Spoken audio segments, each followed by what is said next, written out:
Welcome to the recorded version of Understanding Diabetes in Older Adults, part of the Family Caregiver Support webinar series brought to you by the American Society on Aging and a generous sponsorship from Homestead Senior Care. Okay, our presenter today is Molly Carpenter, author, speaker, trainer, and family caregiver.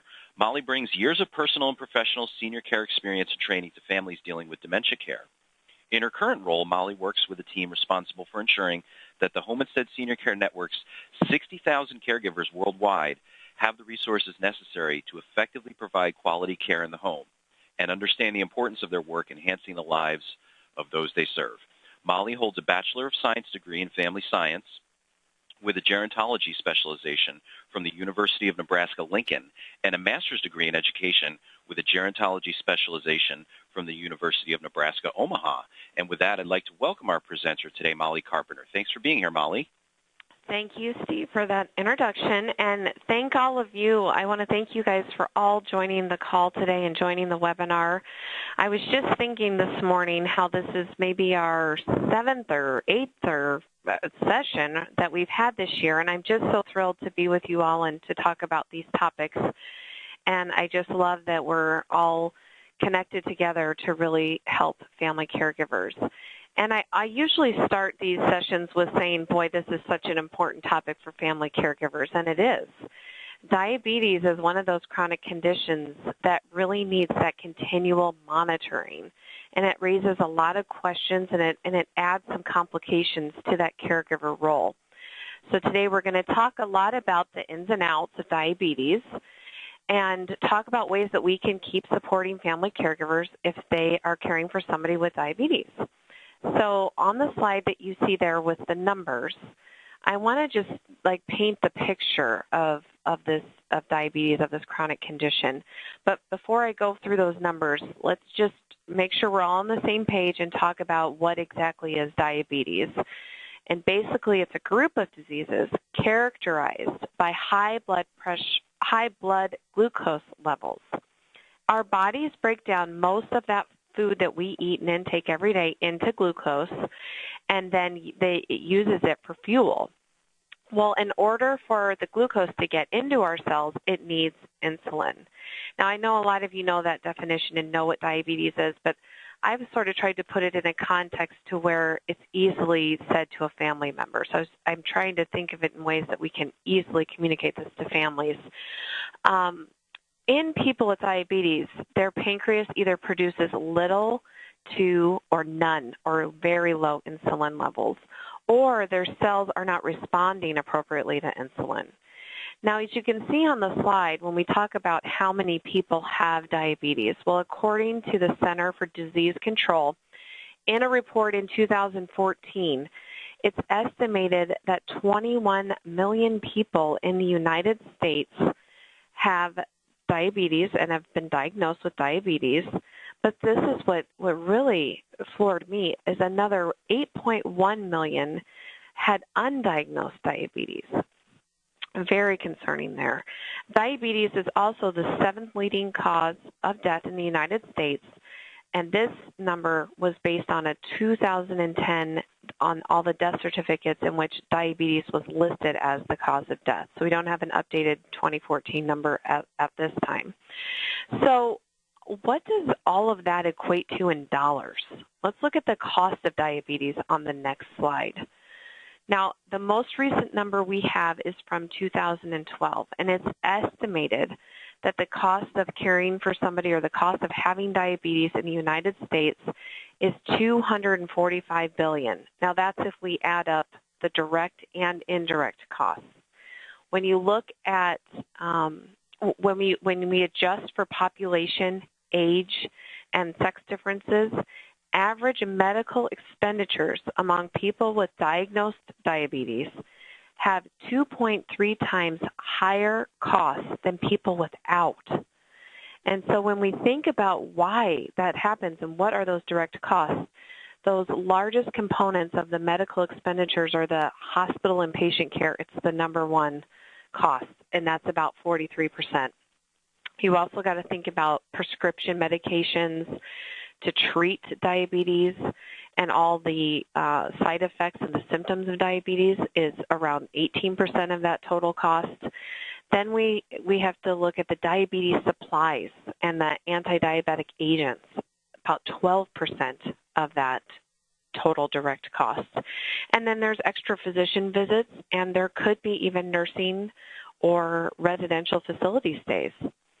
When you think about the indirect costs, that's $69 billion, those include things such as increased absenteeism and reduced productivity. Those are for people that are employed and might have this disease.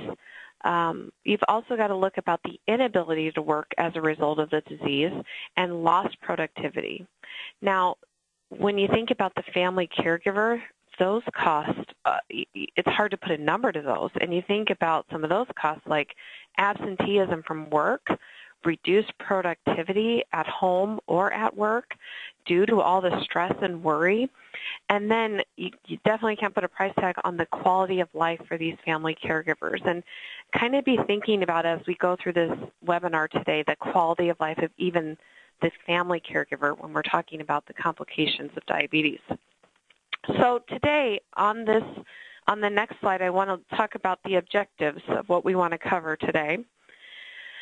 First, we're going to look at the warning signs and some of the symptoms, and we're going to look at the risks and the needs of older adults. You know, we're going to talk about the general information about diabetes, but then, of course, we want to focus on older adults and the differences in the needs there.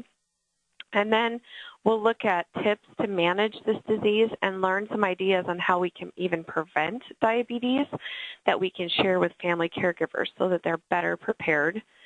And then, of course, at the end, the last few slides, we'll talk about resources and further information and how to communicate with families about this disease. So let's go to the next slide and look at the types of diabetes and some of the symptoms. Now, there's two types of diabetes. There is type 1, which develops when the body cannot produce any insulin. It usually appears before age 40, and it can occur in childhood. It's less common than the two types, and it's one of those that can't be prevented, and there's so many studies about why it develops, but there's not really a one-point reason on exactly how type 1 develops.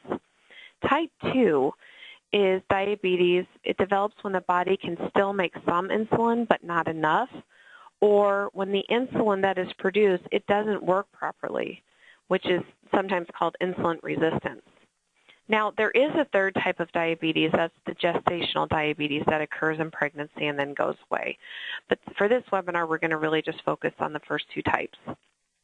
Now, diabetes often goes undiagnosed because many of its symptoms seem harmless, and sometimes people don't even have symptoms at all, which is concerning and can be harmful in the long run. But when you think about type 1 and type 2, there are several symptoms that both have in common. And so it's important, again, when we talk about families, educating families on some of these symptoms. First is frequent urination. If we notice somebody running to the restroom more than usual, that's a sign. Maybe accompanied by unusual thirst. They are really demonstrating two of the common symptoms of diabetes. There's also unusual weight loss. It's another symptom that is more noticeable with type 1. And again, type 1, the pancreas stops making insulin, which prevents the glucose from entering the cells. And so the body looks for another energy source. So it starts to break down muscle and tissue and fat, which can lead to that weight loss. It's interesting that that's one of the symptoms because another symptom can be hunger. Glucose-starved cells may also signal the body for more food, which increases your appetite, and that's why people can be, starving and wanting to eat more and be more hungry. Now, other common symptoms include fatigue and irritability, and so you can see how family caregivers may have a hard time recognizing these symptoms.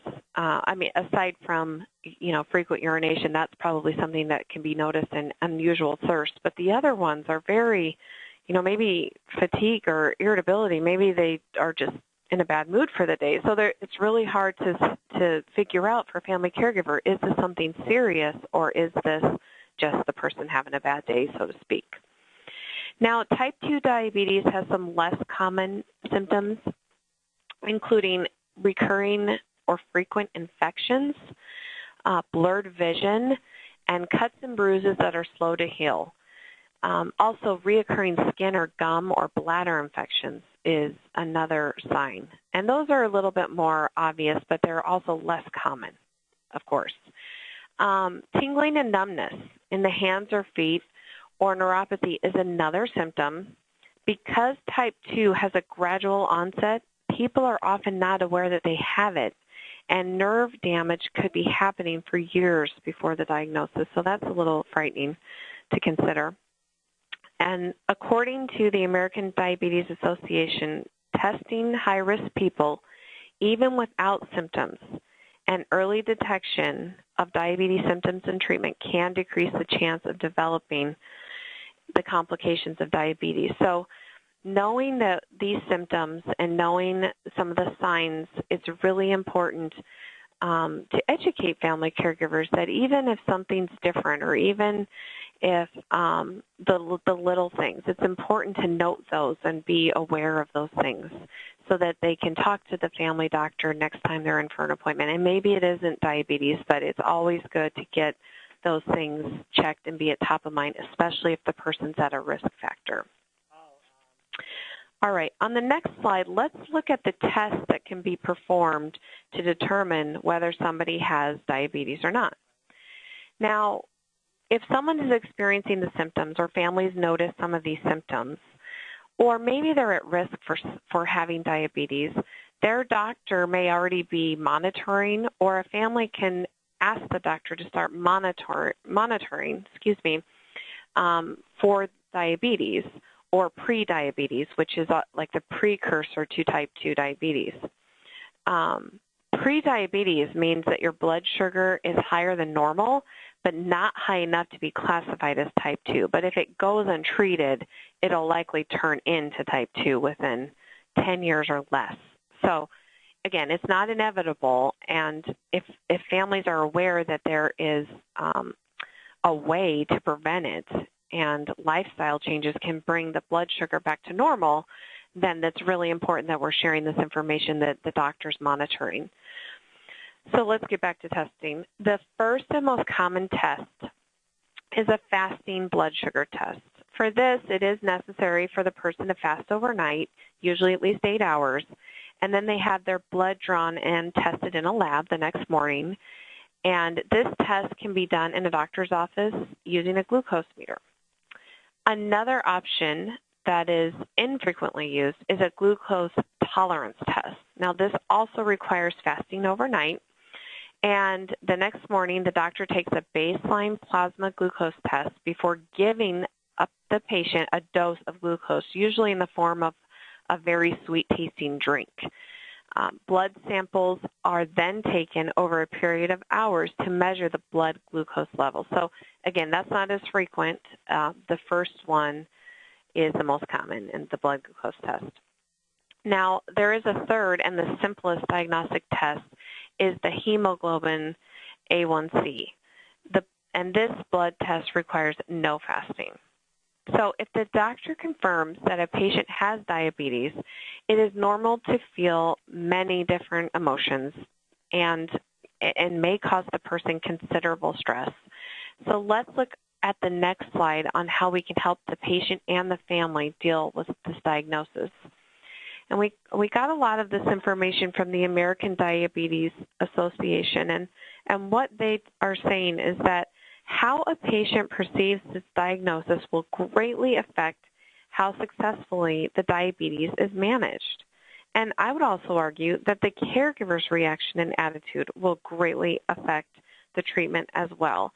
And I think a lot of us in this industry and even in general healthcare, we're the group that usually does believe in the mind over matter, or your attitude affects the outcome. So this is really an important step when somebody is diagnosed, for the family and for the patient, So the American Diabetes Association recommends to, learn to laugh, even though these thoughts and feelings, they have such an impact on the person's body. It's also important to stay, include laughter every day, find some humor. We know that positive thoughts do have a positive effect on the physical body and even your attitude and everything. And so second is to stay positive. They've got to focus on the positives. Having diabetes is really hard, and it can be really hard to manage, but staying positive about the situation can go a long way. For example, you may have the person's going to definitely have to change their diet, but even by changing their diet can help them feel better in so many ways. I don't know about you all, but when you eat a really high-fat or high-carb meal, we usually don't feel very good afterwards, and we feel, tired or whatever we feel, grumpy. That's a terrible feeling. Well, now when you have diabetes, you definitely have to change the way you eat. So just by eating better is going to help improve a person's mental health and well-being. So again, focusing on some of those positive things would be very beneficial. Also, it's important to encourage people and families to remember that diabetes is just a small part of their life. It can be complicated, but it's just a small part of their world and their life. And when it comes to diabetes, a treatment plan starts with being mentally prepared. So a patient can go forward with the confidence needed to successfully manage. That's going to go a long ways. So remembering that it could, diabetes is something that's very manageable, and once they figure it out and get it under control and have a great plan, it's going to lead to better care and better management of the disease. All right, let's look at the next slide at some complications of diabetes that families need to be aware of. As we've said, diabetes is all about regulating blood sugar. There are two complications that can occur: low blood sugar or hypoglycemia, or high blood sugar, which is hyperglycemia. So hypoglycemia develops when there's not enough sugar or glucose in the body used as fuel for cells, and there's too much insulin in the body. So hypoglycemia is also called an insulin reaction, or a lot of people say an insulin shock. And those hypoglycemic symptoms are important clues of low blood glucose. Each person's reaction is different, so it's important to help families understand their loved one's signs and symptoms when blood glucose is low. The only sure way to know if somebody is experiencing hypoglycemia or an insulin reaction is to check the blood glucose. Now, if it's not treated right away, it can lead to death, and often a person with diabetes may recognize they have low blood sugar and then will follow a process to remedy it. And of course, we don't want to scare family caregivers and people with diabetes, but it's important to convey that seriousness of low blood sugar. The symptoms, again, include shakiness, nervousness, anxiety. It could be sweating and chills or clamminess. It could be irritability. It could be confusion. It could be rapid or fast heartbeat. So there's a lot of, I've said earlier, it depends on the individual and what happens when they experience an insulin reaction. The other complication that hyperglycemia is high blood sugar. So high blood sugar occurs when the body has too little insulin or when the body can't use the insulin properly. Now, some of those symptoms are different. They're thirst, fatigue, weight loss, blurry vision, and frequent urination. So again, it's important that families understand the difference between the two and understand what the symptoms are for each so that they know what signs to look for and how to handle. Now, what is the prevalence of diabetes in older adults? I want us to, we've talked a lot about diabetes in the general population, so I want us to look on the next slide at the prevalence of diabetes with older adults. Now, according to the National Diabetes that Diabetes Association statistics report in 2014, the percentage of Americans aged 65 and older, the prevalence remains high at 25.9%. This is about 11.8 million seniors, and this includes both diagnosed and undiagnosed, that 11.8 number. The rate in 2010 was 26.9, so it has gone down a little bit. I attribute that to many of you and all of us in this industry and the Diabetes Association to really getting this message out about diabetes. Now, at the same time, older adults experience diabetes differently than the general population or younger people. And there's a lot of things that these family caregivers need to be more mindful of when they're treating and caring for somebody with diabetes. So let's look at the next slide and look at some of those differences and start to look at these differences. I've said earlier, we're all individuals, and when older adults have diabetes, it's not all going to be the same and all the same symptoms. And because a lot of it matters is how the older adult is. Are they active? Are they overweight? Are they fit? Are they healthy? Are they frail?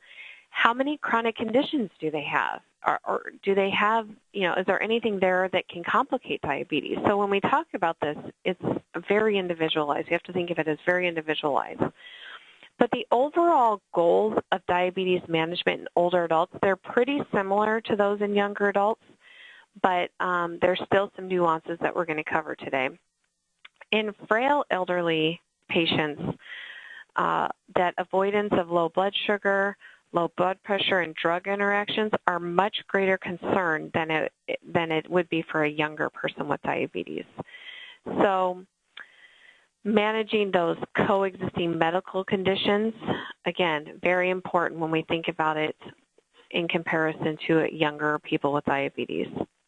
And knowing all this, what that says to me is that the family caregiver burden is very much increased when diabetes is present. So let's look at some of those specific risks that are very specific to an older adult who has diabetes on the next slide.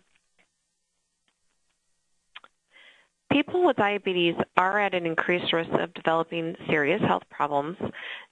We'll start with cardiovascular disease. Their risk does go up for cardiovascular disease. In addition, they're at high risk for polypharmacy, retinopathy, foot problems. They're also at risk for functional disabilities. Now, that's a term that covers many risks that are associated with diabetes in older adults, but functional disabilities can limit a person's ability to perform physical activities and can have a significant impact on your sensory impairment or mental illness. Having any kind of functional disability or limiting issue could result in needing long-term care or the use of assistive devices. And we also have to take into consideration the common geriatric problems that include cognitive impairment, depression, urinary incontinence, falls, and pain issues. Now, I want us to go through each of these a little bit more in depth because we need to be aware of these differences so that we can help family caregivers be prepared. So let's look at these individually. We're going to start on the next slide with cardiovascular disease. Now, as I mentioned briefly, older people with diabetes have a much higher risk of cardiovascular disease than their younger counterparts. Both diabetes and age are major risk factors for heart disease. So it's not surprising that heart disease is the leading cause of death in elderly people with diabetes. Now, doctors recommend focusing risk reduction efforts in the following areas that you can see on the slide. So I'm going to touch on a couple of these. We'll start with smoking cessation. People with diabetes who smoke seem to have increased risk from smoking than smokers without diabetes. So it's especially important to stress to the person to stop smoking. It's important to stress to the family caregiver that the assistance that will be needed and help the family caregivers find the assistance needed to help the person stop. Smoking can cause an increased risk of stroke, neuropathy, end-stage renal disease, and poor glycemic control. Treatment of hypertension is also important. Having diabetes makes high blood pressure and other heart and circulation problems more likely to cause damages to the artery. That diabetes damages the arteries, and it makes them targets for hardening.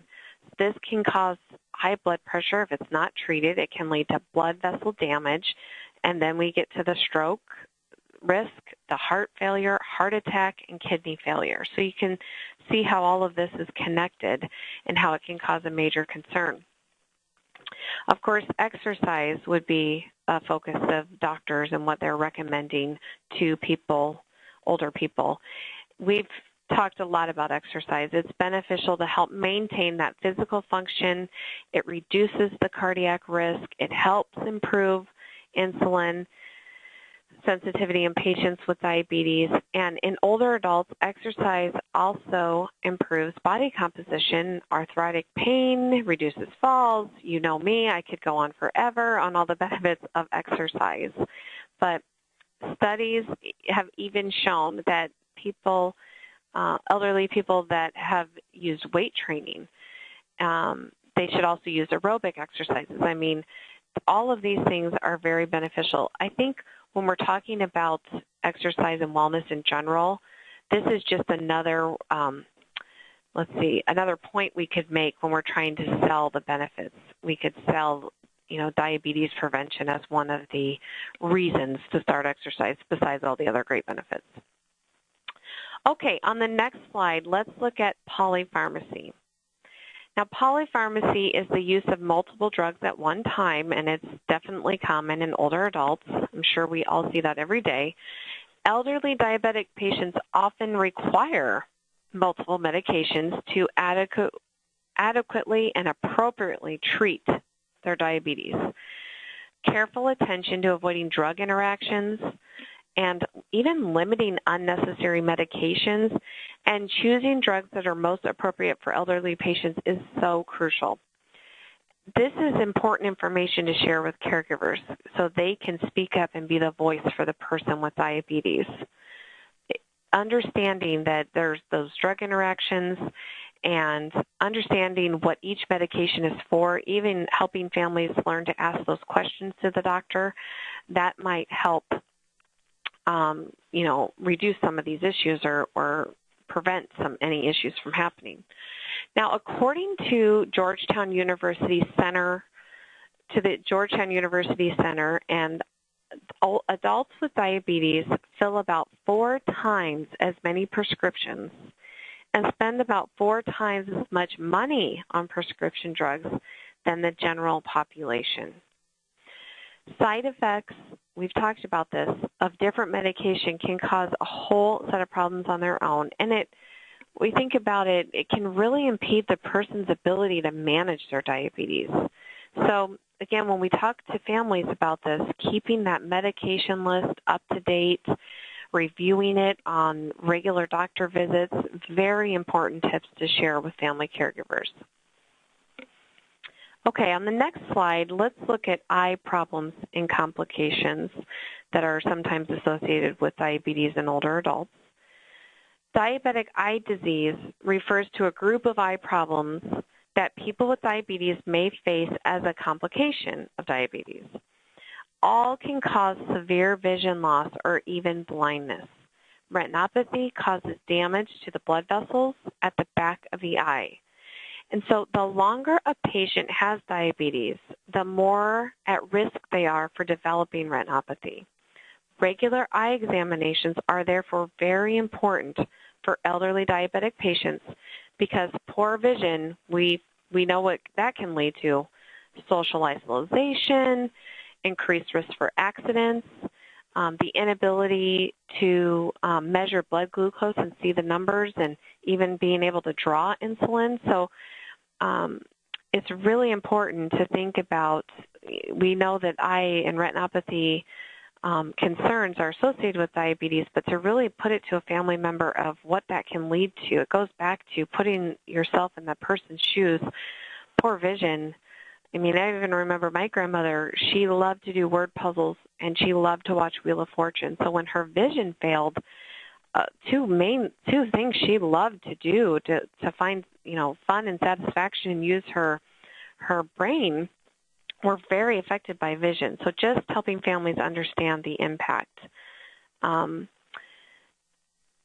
it's, again, important to encourage family caregivers to get a complete examination performed by an ophthalmologist or optometrist at the time of the diagnosis, and then at least once a year afterwards, after that initial visit. So, because the purpose is not only to screen for that retinopathy, but it's also to look for the cataracts and glaucoma, which again are common with people with diabetes. Okay, on the next slide, we look at foot problems that are associated with diabetes. Diabetic neuropathy is a type of nerve damage that can occur if you have diabetes. So high blood sugar can injure nerve fibers throughout the body, but diabetic neuropathy most often damages the nerves in the person's legs and feet. Now, older people are at much higher risk of foot problems than younger folks. Studies estimate that the prevalence of diabetic neuropathy in patients with type 2 diabetes is 32% overall and more than 50% in patients over the age of 60.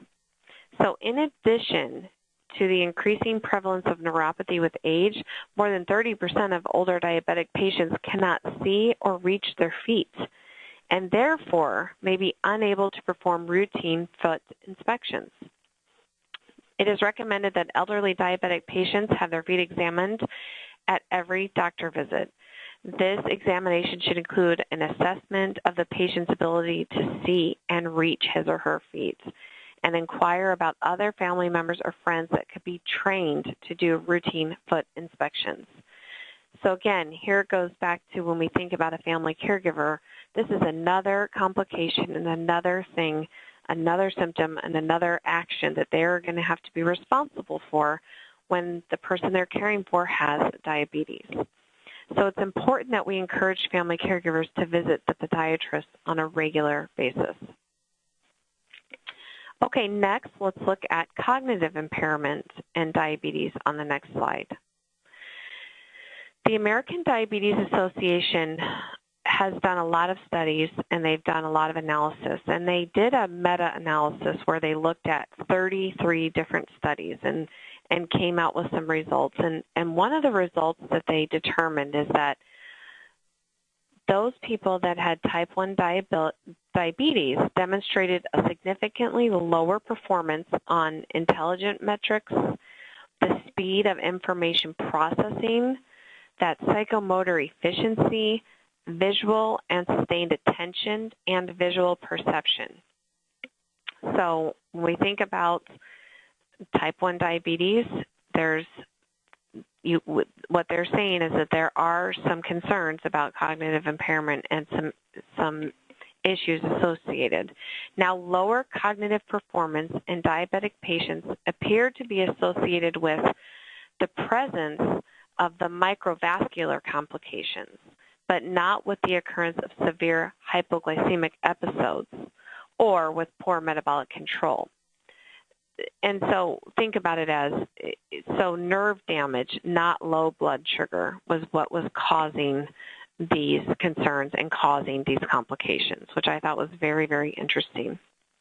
Now, many older patients with dementia remain undiagnosed, particularly in the early stages, and so elderly patients with diabetes and cognitive dysfunction may have difficulty performing the self-management and following any of this complicated treatment, processes and steps that they have to do to manage this disease. So again, so important for family caregivers to be involved. I'm sure a lot of you have experienced working with somebody with dementia or Alzheimer's disease that has diabetes and can understand that huge challenge that it is and understand what families have to go through when dementia or cognitive impairment is present. Okay, next, on the next slide is let's look at depression. again, studies show that depression occurs at a higher rate in older patients with diabetes compared to older patients that do not have diabetes. And I think a lot of us could determine that that probably comes from the stress of managing diabetes. And, you know, a person, they feel different or they feel separated from their friends and family due to the extra work or the special diets or the different doctor's appointments, et cetera, et cetera. The disease is hard to manage. Even at times it's hard to manage, or maybe it's just hard for somebody to manage. It just sort of depends on each person. But I think a lot of times people might feel they're losing control when it is those hard times to manage. And there could be tension between the person and their doctor. You know, that's one of those times when you really lean on your doctor to, you know, quote, make you feel better or cure you. This is hard because this is really all about how the patient manages the disease. Depression can block that good self-care. It result in no energy. The person could be anxious, and it could lead to a worse diet. I'll be the first to admit to all of you that when I'm having a bad day, for some reason I turn to food occasionally, emotional eating. So imagine if you have diabetes and you turn to the wrong foods, if that's what you do if you're depressed. So there's just a lot of concerns when you think about depression with diabetes. Family caregivers, again, need to understand this tendency and be observant. And as with older people in general, depression is frequently undiagnosed and remains untreated. So along with just in general, when we think about depression, it's undiagnosed. So this is really important when we're talking with families about depression. It's even helping families understand why they might be feeling low and depressed, and understanding how hard it is for a person who's older that is managing diabetes, how hard that might be for them. So again, it's all about giving the family the perspective of the senior or the person who has the disease. All right, on the next slide, we look at falls. Now, according to the CDC, each year, 1 in every 3 adults age 65 and older falls. Falls can cause moderate to severe injuries such as hip fractures and head injuries, and they can increase the risk of an early death. And we've mentioned falls earlier when we talked about the need to control those blood sugar levels. And so when you think about the factors that can cause a fall when somebody has diabetes, it could be low blood sugar. It could be nerve damage to the feet, that neuropathy that's causing the numbness or the pain. It could be muscle weakness or loss of vision, or maybe it could be the dizziness from all of the drug interactions or the medications that the person is taking. So when I go through this and we talk about all of these complications, I really start to feel empathetic for a family caregiver who is caring for somebody with diabetes. There's so many risk factors, and there's so many different things that there's so many complications. And so when I know you all do such a great job at this, but not overwhelming families in the beginning about all. I know we're going through it in a webinar today in order, but you can see how there's just so many areas that can cause stress for a family. So when we're talking to families, it's important to sort of gradually go through some of these complications, or even summarizing it a little bit simpler than just each complication one after one. Again, we don't want to scare families. We just want to make them be aware and partner with them and help them and give them resources. So. But knowing all of these complications, everything we've talked about so far, let's talk about how we can help reduce these and how we can help manage diabetes on the next slide. And again, none of you are going to be surprised by this. I think we all understand. I think most of society, I hope, understands that people with diabetes have a lot of the same nutritional needs that we all do, and eating a well-balanced meal is a main goal. It should be one of the most important goals. Again, we've talked about exercise already, so I'm not going to go into it, but it does help with diabetes, and it can help with those complications that we talked about, the heart disease and the high blood pressure. Monitoring blood glucose levels, it's one of the most important things when you're managing diabetes. So it's very important that that's monitored on a regular basis. And there are some oral medications that can often be used for those who are recently diagnosed, so that would be something to talk to the doctor about. And then insulin is required for people with type 1 and sometimes necessary for people with type 2. Most people take their insulin around meals, but some type 2 diabetics only need 1 injection a day. And so with the help of a healthcare team, people can establish a routine that will keep the blood glucose levels under control. And then while we're controlling the blood glucose and the high blood pressure, it helps prevent all of the problems that we've talked about. So there's lots of benefits to good management, which we've talked about today.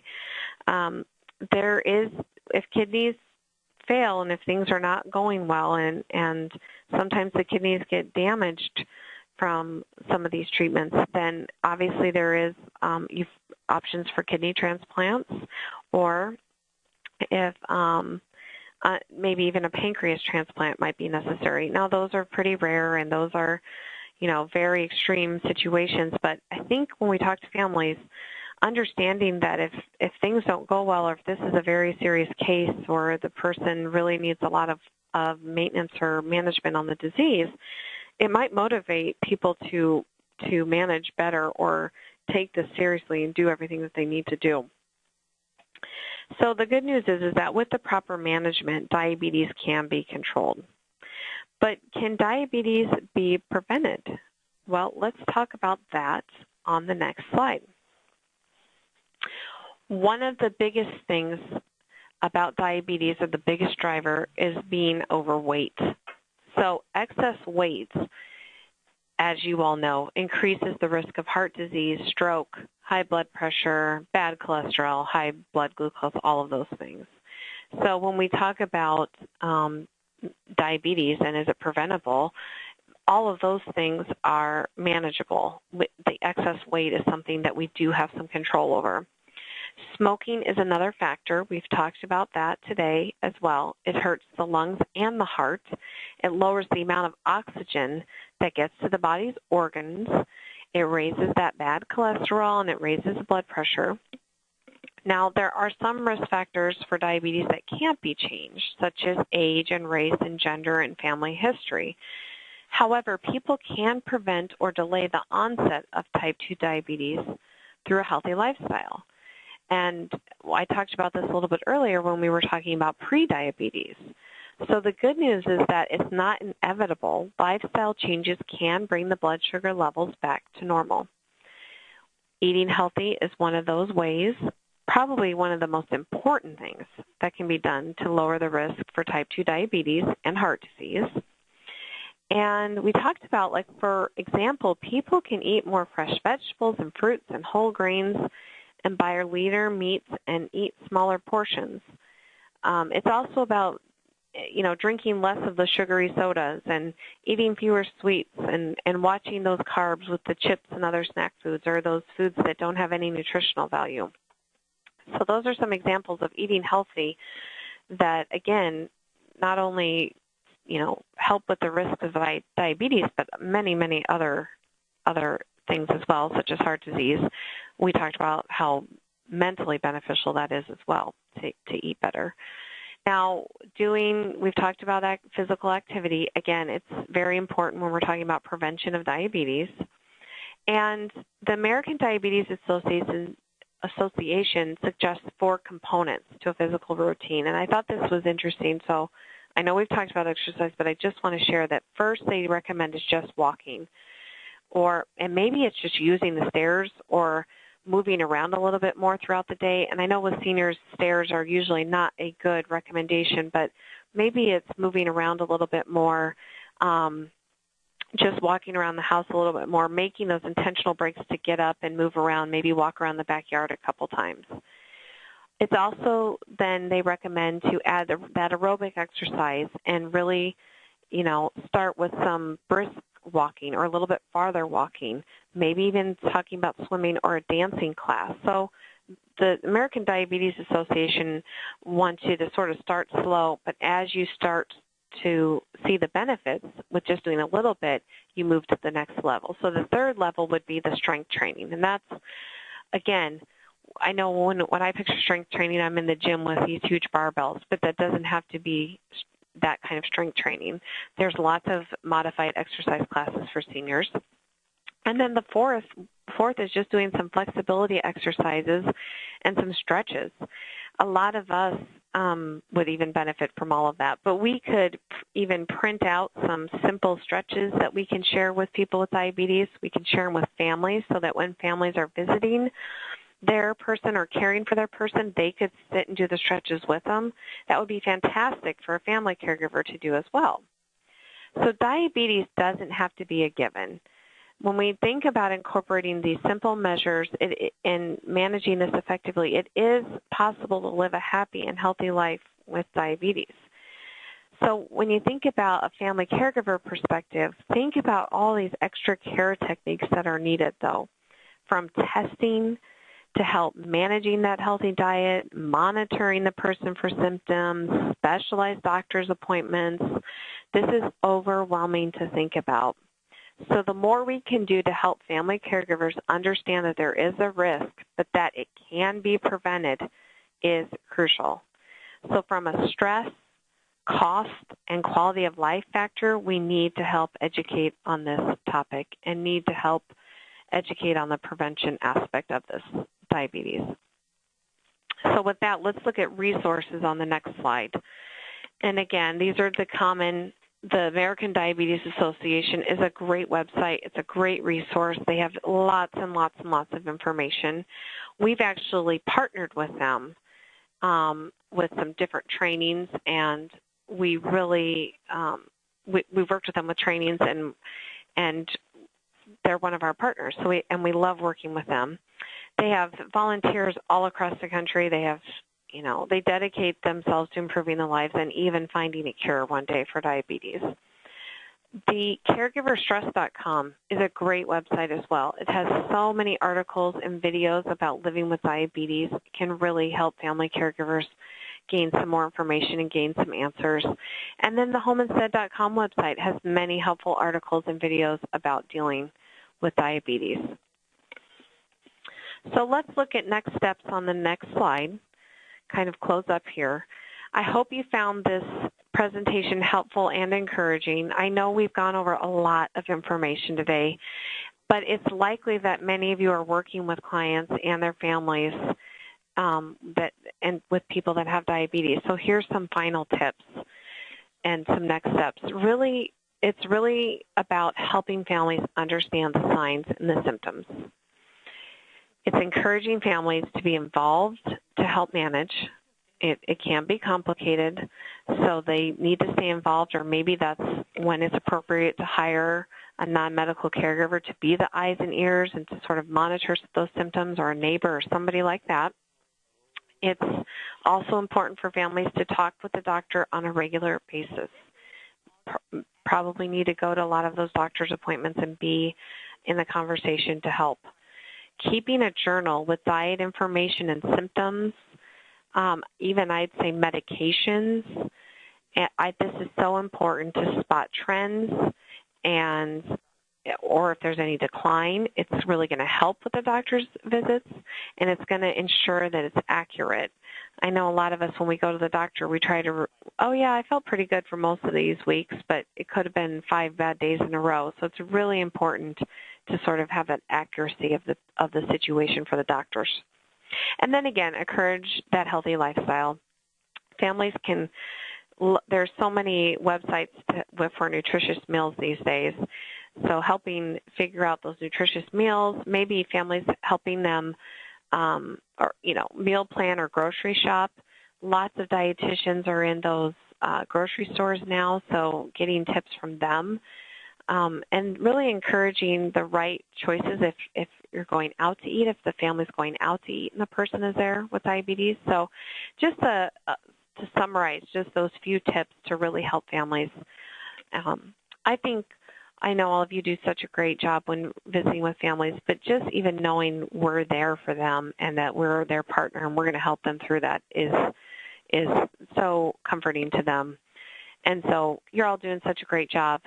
And so I thank you again for being on the webinar today. I'm going to turn it back over to Steve and open the phone lines up for a few questions. All right. Great presentation, Molly. Lots of great information. Thank you very much. We also want to welcome to the line Erin Albers from Home Instead Senior Care, who's also going to be participating in the Q&A portion. So welcome, Erin. Thanks, Steve. Okay, let's get right into the questions here. Are the numbers for undiagnosed diabetics estimated by using the diagnosed patients? No. Well, I guess the answer, I don't know if I know the answer exactly, if I understand the question, but those numbers are from the Center for Disease Control website. They have a report. It's a great report. It's a PDF, and it says 2014, and it has all the stats in it. So I think what you're asking is, do they estimate that because of how many people are diagnosed, then they back into the number of undiagnosed? I don't know the answer. I did not read that close enough on the PDF. I'm not sure if it says it anywhere there. But I just think that there's an awareness of, again, I think there's an awareness that there's a lot of undiagnosed, but that's a great question. Now I'm interested to see how they came up with that number as well. So I might go back to that report, or if you would like to go back to that report and look at that, that would be my best recommendation. Okay. Do you know the youngest age that someone can develop diabetes? Wow. I do not know that answer either. Oh, no, you guys are going to stump me today. I do not know the youngest age. Obviously, we talked about the gestational diabetes. Obviously, that's a very young age if the child develops it as well. But I think juvenile diabetes, that's not what our topic was about today. I don't know a whole lot about that topic, but I do believe there's a lot of young kids. If we go to the juvenile diabetes website, there's the organization. They can probably get that answer there as well. Yeah, it does say, I'm looking here, that their diabetes, type 1 diabetes, is actually up 70% in kids 14 years old and younger. So I think that particularly in children under the age of 5, they're seeing a significant increase in type 1 diabetes. So sounds like you can develop it very young. Okay.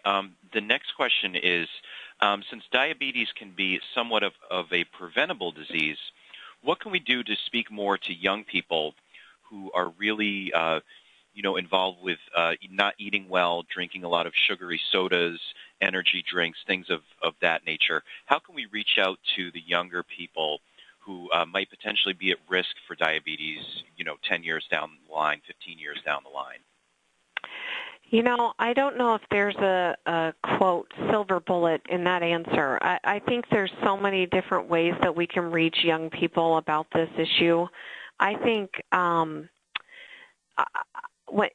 even just reading a little bit about it and knowing this much about it and kind of, going over this webinar today, I'm sitting here reading it going, wow, all of these terrible things could possibly happen to me. This is a lot of motivation. So I know scare tactics aren't always the great answer, but I just think that when I said it earlier about when you talk to people about eating better and not drinking all the energy drinks and the sugary snacks and the pops and everything, I just think it's easy to say, oh, well, you should because it's good for weight loss or it's good to be better in physical shape. I think if we just start being a little bit more intentional or a little bit more, what's the word I'm looking for? Giving them more information than just that, it'd be better if you didn't weigh as much, because you might move around more, or whatever the reason we usually give. I think if we start to be a little bit more direct about, do you realize that you could develop diabetes? Do you realize what diabetes means? Do you know somebody that, if you've got a personal story or you know a younger person with diabetes, or we look at, maybe we turn to national TV stars or media stars that Tracy Morgan has diabetes. Is there people like that where you can really start to say, do you know how hard his life is because he has this? And so I just think we need to add diabetes to the list when we're talking about about just being healthy in general and eating better and being more physically active. I think this just needs to be one of the reasons now. I don't think it's a reason now. I don't think people think about it that way of, we sell wellness and we sell all of these things on the fact of you'll just feel better and you'll live longer and you'll age better, which are really true, but let's get them a little bit more direct. So I guess I don't know if there's a right or wrong answer to this. I don't think there's really a silver bullet answer to this. I just think I'm glad you're all on this webinar to know more about it. So when you are talking with people and you are having this conversation about wellness and nutrition, this can be, you have enough information now to really talk about why, another potential issue if you don't take care of yourself physically and nutritionally. Okay, the next question here. As older adults age, taste buds decline, often causing food to taste bitter or increasing their desire for sweets. How can you maintain nutrition for these older adults who only want to eat sweets and may be at risk for developing diabetes? That's a great question, and I don't know. I bet a lot of you face this. I've definitely faced this in my career where it's true. One of the last taste buds to go is that sweet tooth or the sweet taste buds. And so older adults naturally gravitate to those sweets. I think the great news is that there are so many products on the market now that are sugar-free or they're better for people with diabetes. I think there's a lot of great products. Of course, the bad news is those are always usually more expensive, right? So I think I did a lot of looking on different websites, diabetes websites, or I put in diabetic nutrition recipes. Even there's Pinterest pages about recipes on different recipes for diabetes, and a lot of them, you'd be surprised, are sweets, because that's what people, that's one of the hardest things to give up. So I think it's important to encourage families to really start to understand more about the recipes and understand how to modify recipes. I think the other thing is we've got to think, and I know we did a webinar on nutrition, but when we talk about sweets, there's a lot of other ways to get that sugary sensation or that sweet tooth taste. A lot of our fruits have sugar in them, and I know you have to watch how many fruits you eat when you have diabetes, but supplementing a fruit instead of a Snickers with an older adult, maybe that could be a good idea to encourage families to do. I think we've got to get creative as far as the different spices and things that we're using in foods, because it's not just the matter of the fact that they have to give up sweets or they only want sweets. We've got to do a job. We've got to do the other part of making other foods seem more desirable or taste better, and we do that through different seasonings, different spices. Again, goes back to recipes and nutrition management, sort of looking at new ideas. There's a lot of low sodium spice packets out there, and even spices, or that is it Mrs. Dash is a very good one. So it's also about they only want sweets, but it's because they're not tasting, the other food doesn't taste good, the good food or the nutritional food doesn't taste as good. So we can help by adding some of those spices back in and maybe trying to cook things a little bit differently, adding more fruits in and things like that. All right, well, we have just about reached the end of our hour, and we are just about out of time right now. But Molly and Erin, I want to thank you for joining us today and for a fantastic, informative presentation. Thank you. Thank you.